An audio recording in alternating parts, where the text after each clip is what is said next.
हर वाक्य में कोई ना कोई एक्शन होता है, मतलब एक क्रिया। पर उस एक्शन का निशाना क्या है, वो किस पर असर डालता है? आज हम हिंदी व्याकरण के इसी लक्ष्य को समझने वाले हैं, जिसे कहते हैं कर्म। तो चलिए देखते हैं कि क्रिया का असली टारगेट आखिर होता क्या है।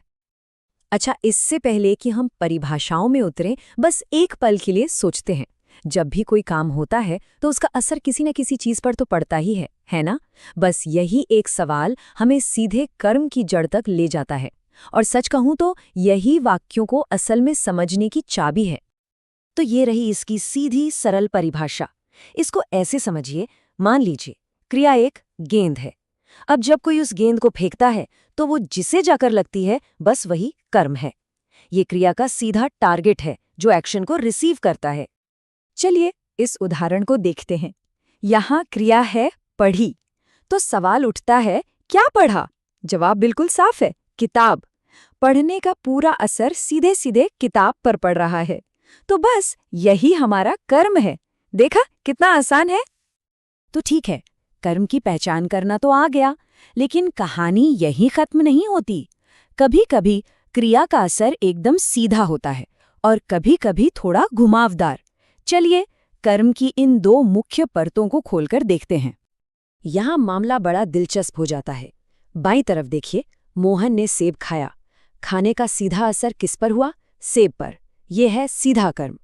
अब दाईं तरफ देखिए, मैंने राम को किताब दी।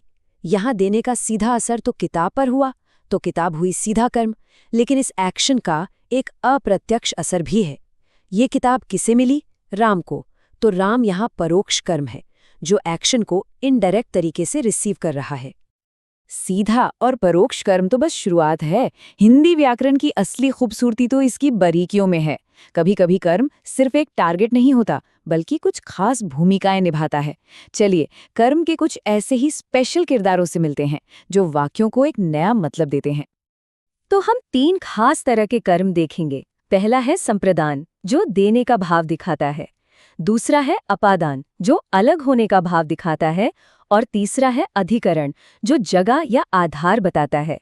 ये तीनों हमें क्रिया के कैसे और कहाँ की कहानी बताते हैं।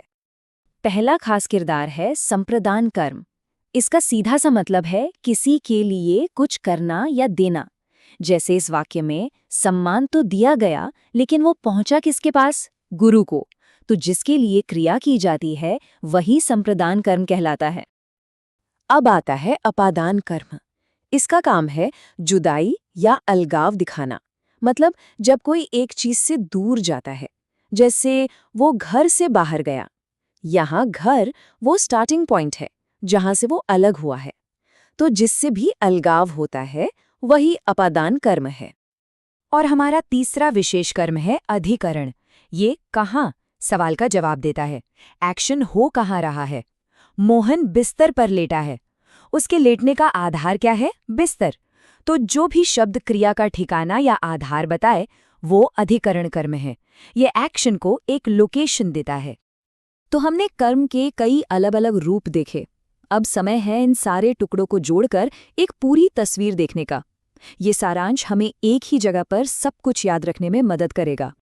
चलिए फटाफट इस टेबल पर एक नजर डालते हैं। सबसे ऊपर सीधा कर्म, क्रिया का डायरेक्ट टारगेट पत्र। फिर परोक्ष कर्म, जो एक्शन का इनडायरेक्ट रिसीवर है, बच्चे को। फिर देने के भाव वाला संप्रदान, गरीब को। अलग होने का भाव वाला अपादान, माँ से। और आखिर में जगह बताने वाला अधिकरण, जमीन पर। ये चार्ट सच में सारे भेदों को एक साथ बहुत साफ साफ दिखाता है।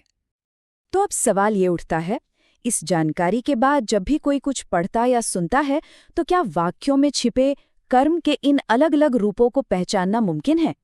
देखिए, भाषा सिर्फ शब्दों का ढेर नहीं है, ये एक ढांचा है। और अब हमारे पास उस ढांचे को और गहराई से देखने का एक नया नजरिया है।